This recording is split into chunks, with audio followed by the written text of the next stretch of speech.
Hi, good morning everyone. Today we will do second part of exercise 8.2. In previous homework you have finished exercise 8.2 up to question number 1 to 4. Today we will discuss next question after the 4th question, that is 5th question of exercise 8.2. That is the second part of exercise 8.2. Here we will basically deal with simplification. We already done algebraic expression, how to add the algebraic expression and how to subtract the algebraic expression by two different methods, horizontal methods and vertical methods. Now here if you have question of simplification is there, so when you are going to simplify, again you have to apply the BODMAS rule. First you solve the brackets in order, like small bracket, curly bracket, square bracket, and before opening the bracket you must sure that if there is a negative sign outside, when you open the bracket or you remove the bracket, all sign will be changed, the term present within the brackets.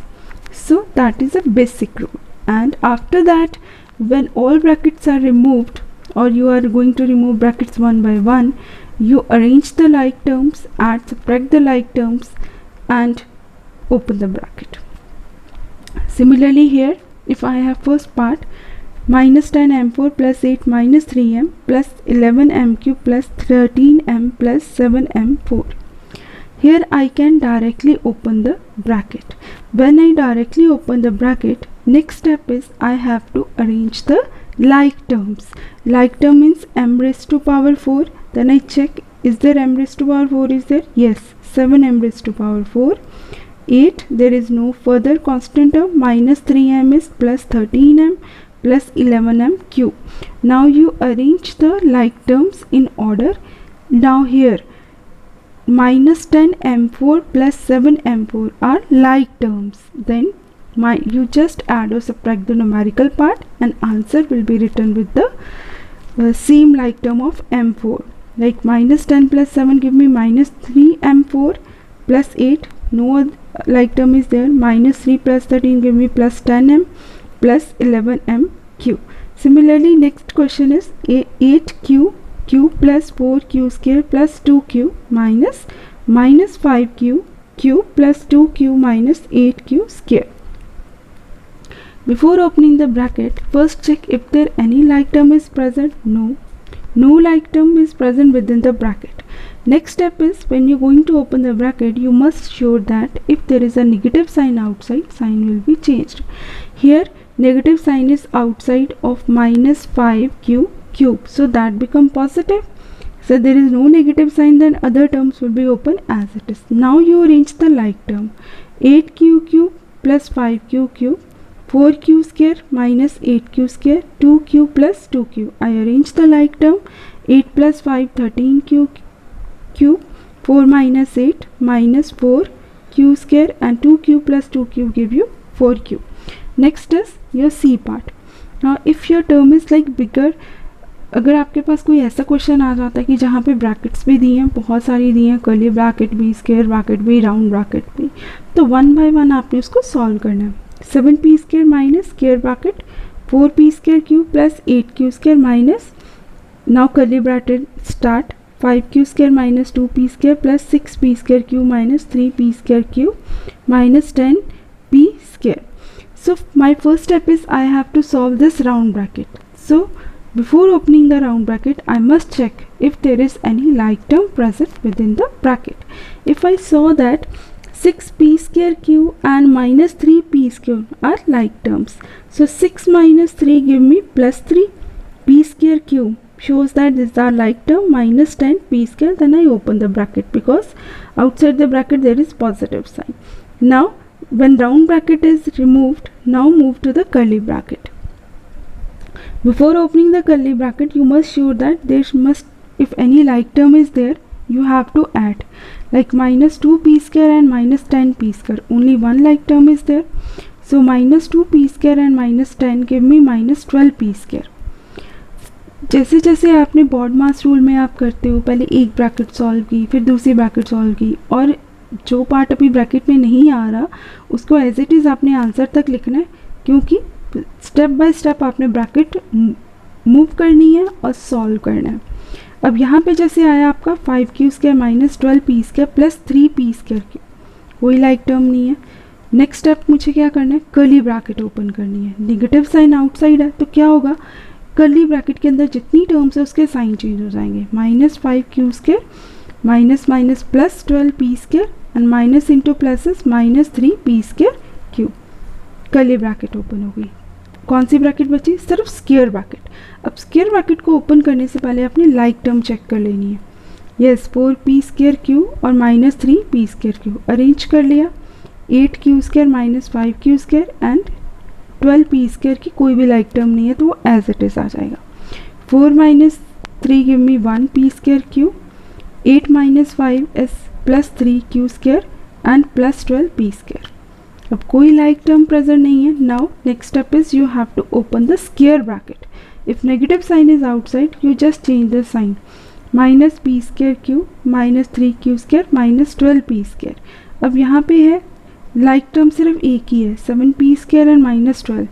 7 minus 12 give me minus 5p² minus p²q minus 3q² as it is. So that is my required answer.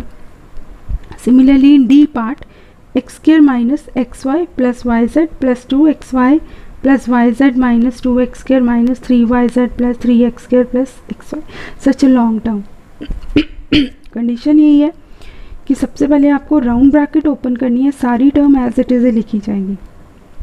अब इस round bracket में क्या है, कोई भी like term नहीं है, तो सिर्फ हम देखेंगे बाहर नेगेटिव साइन है तो इसको ओपन करना है जब, तो सारे साइन चेंज हो जाएंगे। अगर यहाँ पे कोई साइन नहीं है तो ये अंडरस्टूड है पॉजिटिव साइन, तो ये नेगेटिव हो जाएगा, negative negative, all term changes to negative sign. Then next step is you have to solve the curly bracket. Curly bracket, before solving you have to arrange the like terms.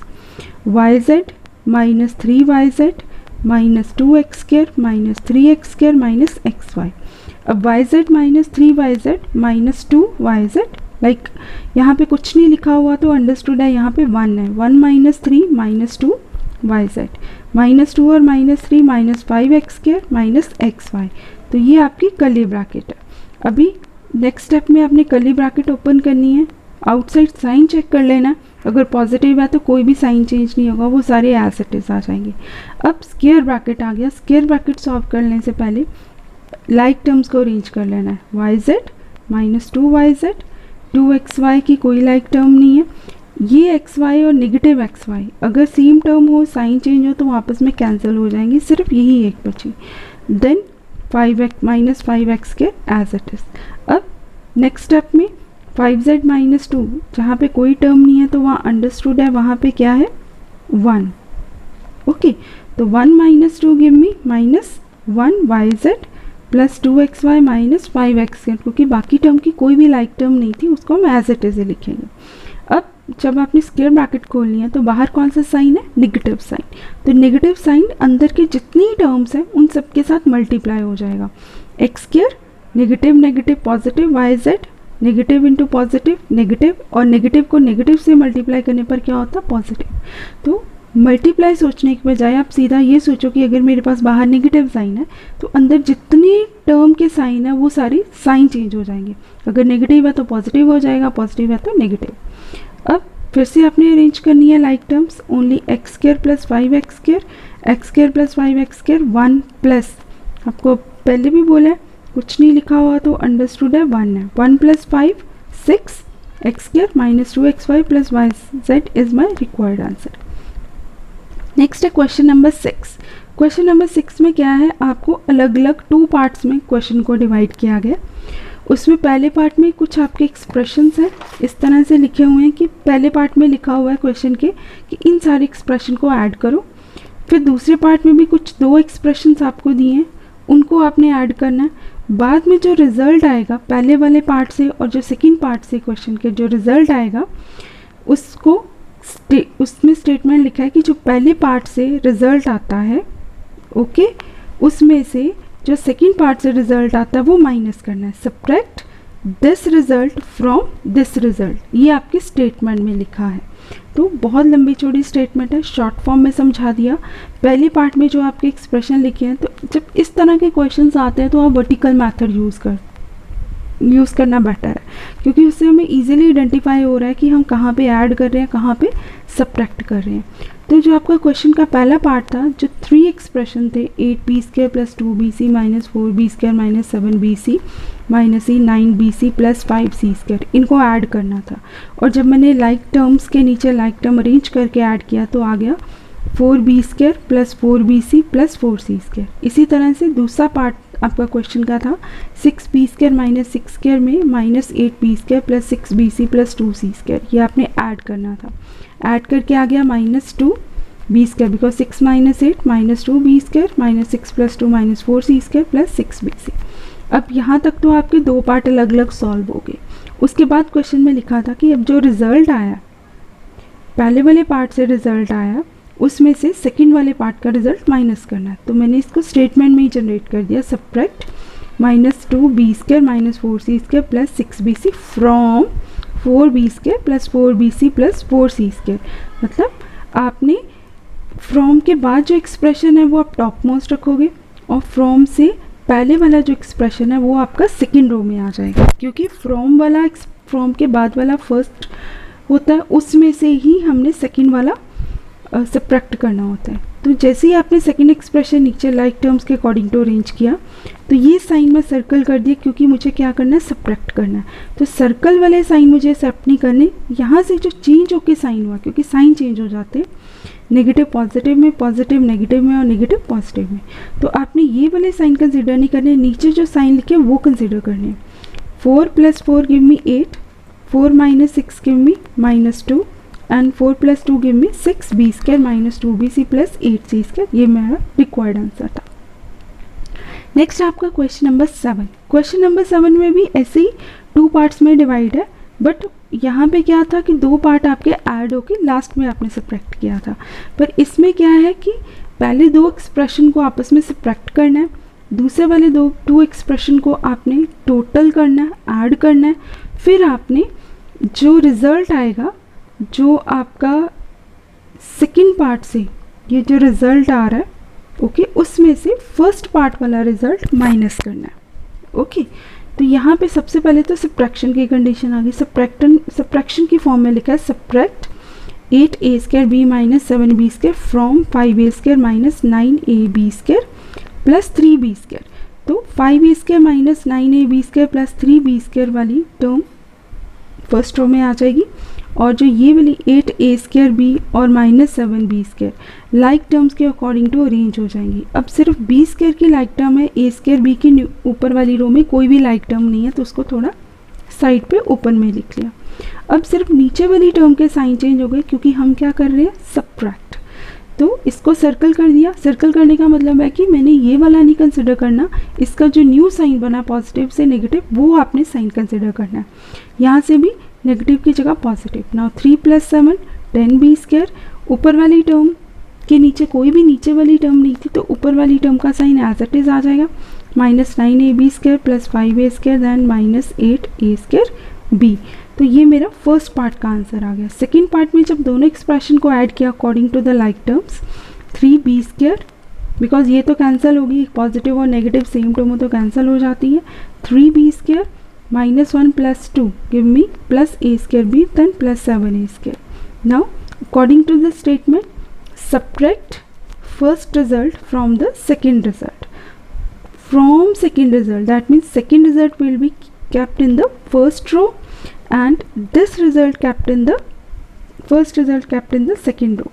अब first row में आपने 3b² + a² b + 7a² आपने arrange कर दिया। Okay, अब ये जो first वाला आपका एक्सप्रेशन था, जो रिजल्ट आया, उसको उसके नीचे लाइक टर्म्स के अकॉर्डिंग टू अरेंज कर दिया, like -8a² b under a² b, 5a² under a², ab², no term present in the first row so we keep in the side, then +10b²। Next अगर subtraction है तो नीचे वाला जो expression है सिर्फ उसका साइन चेंज होगा। तो आई मार्क द सर्कल कि जिसके साइन चेंज हुए, positive negative, negative positive, positive negative and negative positive. तो यहाँ पे आ गया +9ab², 7 - 5 +2 a², 8 + 1 9a²b, and 3 - 10 - 7b². So that is my required answer. Thank you. Have a nice day.